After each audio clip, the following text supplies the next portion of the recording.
ನಮಸ್ಕಾರ 2PM ಎಕ್ಸ್‌ಪ್ರೆಸ್‌ಗೆ ಸ್ವಾಗತ. ಅದಕ್ಕೂ ಮುಂಚೆ ಒಂದು ಪ್ರಮುಖವಾದಂತಹ ಸುದ್ದಿ ಇದೆ, ಅದರತ್ತ ಗಮನ ಹರಿಸೋಣ. ರಾಷ್ಟ್ರಪತಿ ಭವನ ತಲುಪಿದ್ದಾರೆ ಪ್ರಧಾನಿ ನರೇಂದ್ರ ಮೋದಿ ಅನ್ನುವಂತಹ ಸುದ್ದಿ ಬಂದಿದೆ. ರಾಷ್ಟ್ರಪತಿ ದ್ರೌಪದಿ ಮುರ್ಮು ಅವರನ್ನ ಭೇಟಿಯಾಗಿದ್ದಾರೆ ಪ್ರಧಾನಿ ಮೋದಿ. 17ನೇ ಲೋಕಸಭೆ ವಿಸರ್ಜನೆಗೆ ಕ್ಯಾಬಿನೆಟ್ ಶಿಫಾರಸು. ರಾಷ್ಟ್ರಪತಿ ಭವನವನ್ನ ಪ್ರಧಾನಿ ನರೇಂದ್ರ ಮೋದಿ ತಲುಪಿದ್ದು ರಾಷ್ಟ್ರಪತಿ ದ್ರೌಪದಿ ಮುರ್ಮು ಅವರನ್ನ ಭೇಟಿಯಾಗಿದ್ದಾರೆ.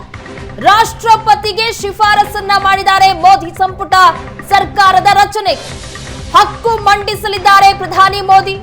ಅತಿ ದೊಡ್ಡ ಪಕ್ಷ ಬಿಜೆಪಿ ಸರ್ಕಾರದ ರಚನೆಗೆ ಆಹ್ವಾನ. ರಾಷ್ಟ್ರಪತಿ ಭವನವನ್ನ ಪ್ರಧಾನಿ ಮೋದಿ ತಲುಪಿದ್ದು ರಾಷ್ಟ್ರಪತಿ ದ್ರೌಪದಿ ಮುರ್ಮು ಅವರನ್ನ ಭೇಟಿಯಾಗಿದ್ದಾರೆ. 17ನೇ ಲೋಕಸಭೆ ವಿಸರ್ಜನೆಗೆ ಕ್ಯಾಬಿನೆಟ್ನ ಶಿಫಾರಸು ಮಾಡಲಾಗಿದೆ. ರಾಷ್ಟ್ರಪತಿಗೆ ಶಿಫಾರಸು ಮಾಡಿದ್ದಾರೆ ಮೋದಿ. ಸರ್ಕಾರದ ರಚನೆಗೆ ಹಕ್ಕು ಮಂಡಿಸಲಿರುವ ಪ್ರಧಾನಿ ಮೋದಿ. ಅತಿ ದೊಡ್ಡ ಬಿಜೆಪಿಗೆ ಸರ್ಕಾರ ರಚನೆಗೆ ಆಹ್ವಾನ.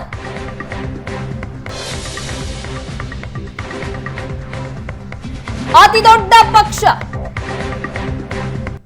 ಎನ್ಡಿಎಗೆ ಸರ್ಕಾರ ರಚನೆಗೆ ಆಹ್ವಾನ ಸಿಕ್ಕಿದೆ.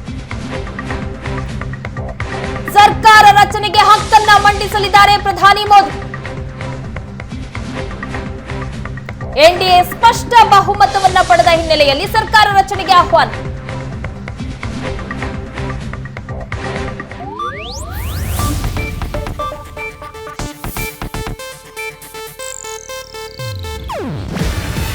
ಇದು ಏಷ್ಯಾನೆಟ್ ನ್ಯೂಸ್ ನೆಟ್ವರ್ಕ್ ಪ್ರಸ್ತುತಿ.